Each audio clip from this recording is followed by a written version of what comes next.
Assalamualaikum guys, selamat datang ke channel kami Duan Win Production. Hari itu kami ada pembawaan sedikit, belakang nak pergi tempat lain, kami ada ubah sedikit mesin. Oke, hari itu kami nak cerita mengenai perkara yang viral 2-3 hari itu. Dalam seminggu tu lah, minggu viral lah. Tentu kita orang semua kenal dengan Ustaz David Yu. Seorang pendakwah bebas yang banyak membantu orang miskin, banyak nolong orang susah di waktu PKP itu.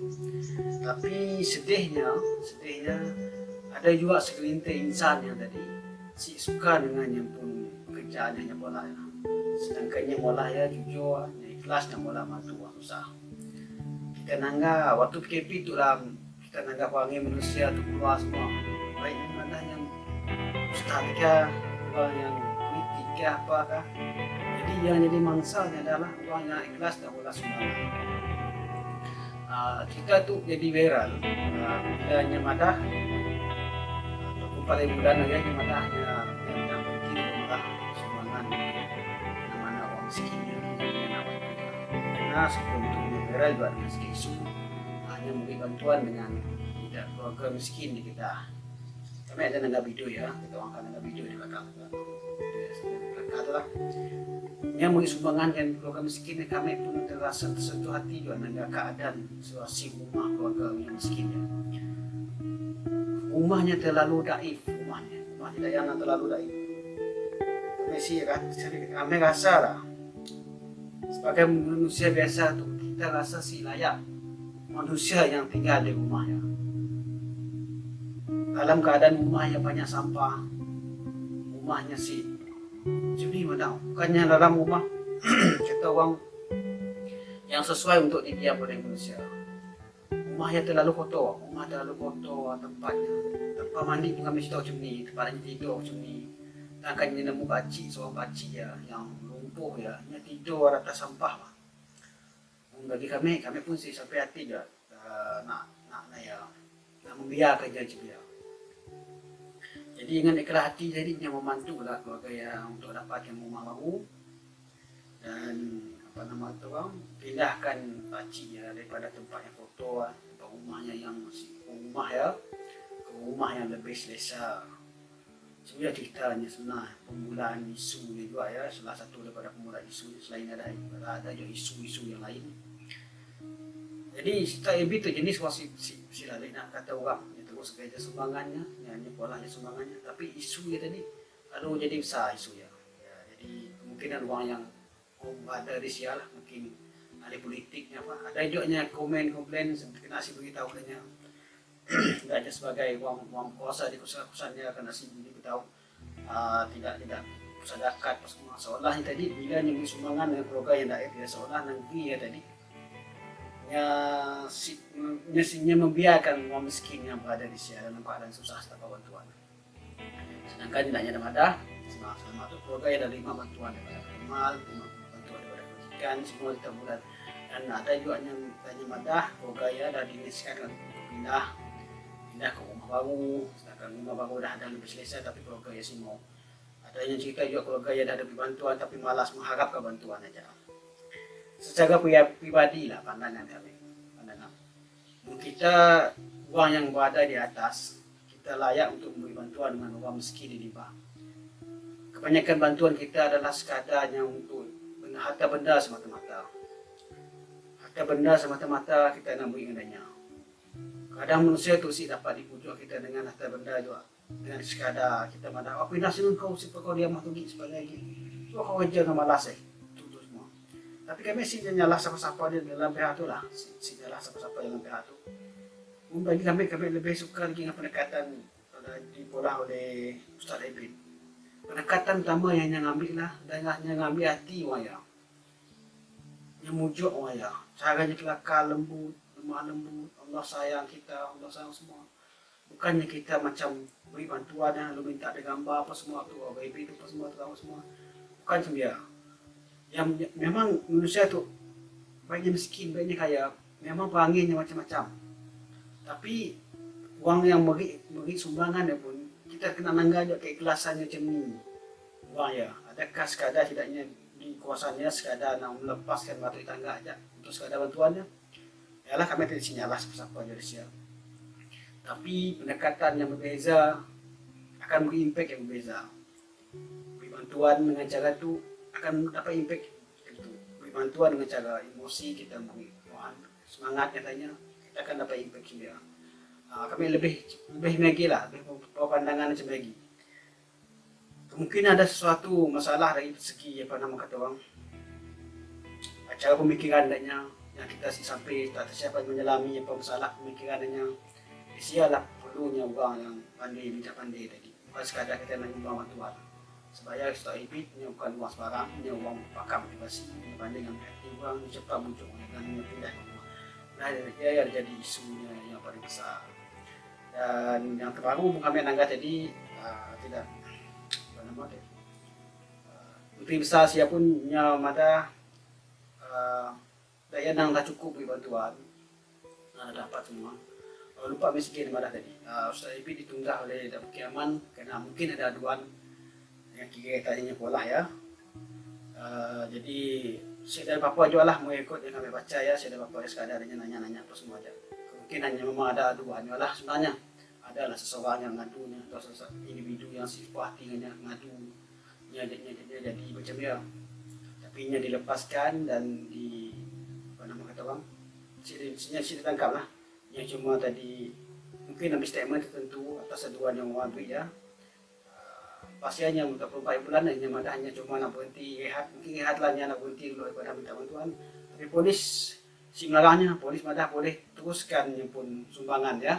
Polis rasa nangga hanya saya menatang kemudaratan dengan orang lain selagi SOP-nya betul, selagi perintah PKP-nya dipatuhi, selagi jarak-jaraknya dijaga apa semua. Selagi ia tidak akan nyuruh. Dan sebelum benda yang berlaku, yang di Kedah yang berlaku, ada seorang ustaz ustaz apa nama ustaz aku nak nyebut sebenarnya. Tak tahu nya muka kacang ya. Nya mempertikaikan nya si madah degek. Sebab statement yang dudi beri ya, nya madah dia ceritakan yang berlaku di luar negeri, bukan berlaku di dalam negeri. Tapi bila statement yang mula-mulanya mulai, ya seolah macam mangkak atau orang si PQ. Madah beri sumbangan nakik kereta mewah, entah duit dari ini, entah duit dari sumbangan semua. Aduh, gacan lah soalnya. Sebenarnya kami madah belum besar. Sebab apa kami madah sini? Kami access yang pun apa-apa komen orang, apa-apa daripada fakta-fakta daripada orang lain. Ustaz Ebit ya, yang pun ada 3 buah restoran. Kemampuan 3 buah restoran ya mengikut dalam fakta yang dipadah oleh kami ambil dalam sikit channel YouTube ya. Untuk olehnya sebulan lebih 300,000 oleh untungnya. Berapa banyak dah oleh duit ni pun siap, bukan daripada sumbangan wang saja. Dan pendapatannya juga untuk dijemput dengan jadi penceramah TV, pakar motivasi apa semua dalam TV aja. Untuk wawancara TV lebih 20,000 olehnya. Coba kita fikir. Syukurnya manusia nama Ibit itu dia diberi Allah murah rezeki dan yang sebarkan rezeki dengan orang-orang yang susah. Ada orang kita terlalu tinggi, terlalu luar. Dengan kata sedekah, zakat tu susah. Bila berlaku macam dia, dia seolah menuduh, malah tuduhan yang sebenarnya kata orang. Sibah asas sebelumnya sat dulu. Apa yang berlaku sebenarnya? Apa yang Naya? Yalah, saya tu sedih, kami pun sedih. Dan Naya juga kebanyakan orang yang nyokongnya dengan kegiatannya. Semua beri semangat Naya. Nasi mau tidak ya. Nasi macam kami orang netizen tu, semua dia lemah semangat untuk membantu orang.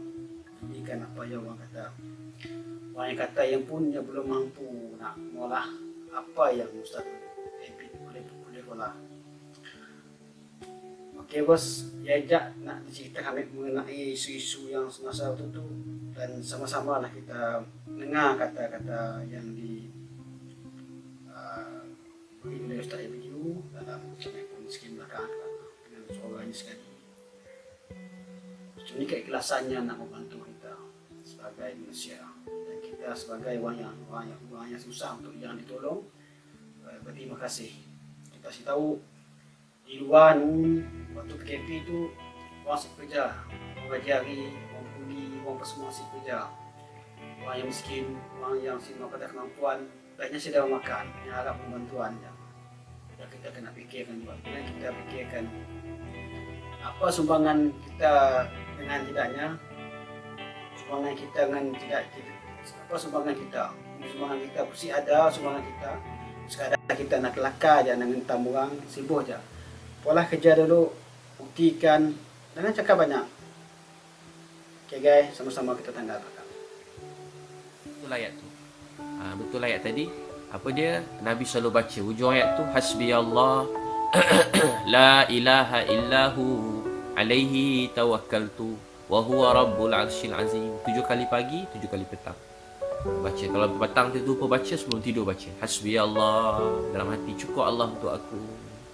Walau orang keji aku, walau orang kata aku, walau orang hina aku, walau orang umpat aku, walau apa pun jadi dalam hidup aku, walau aku sedih, gembira, sakit, sihat, positif, negatif, walau apa sahaja yang datang dalam hidup aku, hasbi Allah, cukup Allah untuk aku.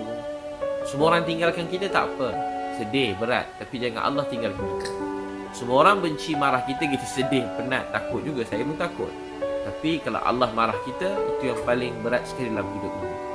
Jadi tak perlu rasa takut, sedih, apa sahaja orang cakap. Dunia akhirat ni Allah yang punya. Ada dalam satu kisah-kisah lah, satu orang ni raja, dia zalim, jahat.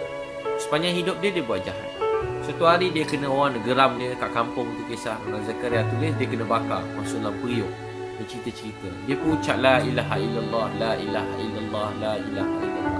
Orang dah tak nak maafkan dia sebab dia jahat. Walaupun dia bertaubat, orang tak nak maafkan dia. Dia pun tak berhenti sebut la ilaha illallah, la ilaha illallah. Ya Allah, tak ada Tuhan melainkan Kau, tiada Tuhan melainkan Kau, tiada berkuasa melainkan Kau. Kau lah Tuhan aku, ya Allah. Aku hidup cuma untuk Engkau, ya Allah, bukan untuk pujian orang, untuk kejian orang, kehormatan orang. Aku hidup cuma untuk Engkau, la ilaha illallah. Takdir Allah SWT, masa dia nak kena bakar lama yang mendidih, mangkuk tu terbang, terbang. Dan dia selamat sampai satu tempat, dan orang semua mendengar kisah dia dan rasa takjub pertolongan Allah kepada beliau. Walau satu orang, satu dunia pulaukan dia, satu dunia hina dia, satu dunia keji dia, satu dunia cakap tak baik kat dia, satu dunia tindas dia, tapi kalau Allah muliakan dia, dia tetap mulia. Jadi siapa kita nak hina mana-mana orang, siapa kita nak keji mana-mana manusia, siapa kita nak rendahkan mana-mana orang, itu jangan pandang rendah. Walau sekecil-kecil kebaikan. Walau satu orang pelacur, dia bagi minum anjing, dia pelacur, dia bagi minum anjing, anjing tu pun dapat minum. Sebab anjing tu dapat minum tadi, anjing tu dapat minum, wanita tadi telah diampunkan dan masuk dalam syurga. Cuma kerana wanita tadi bagi minum pada anjing, dan disebabkan tu Allah sayang pada dia, maafkan dia. Bukan pasal anjing tadi, atau pasal bukan pasal anjing atau pelacur tadi, tapi betapa rendah dirinya beliau, betapa rendah dirinya beliau. Dia tidak mandang rendah walaupun pada seekor anjing. Dan walau sekian tadi, diberi dengan rasa. Terima kasih kerana sudi sedang ke channel kami. Jangan lupa share, komen. Yang pentingnya subscribe guys. Kita tu cakap Sarawak aja bos. Okay, bye.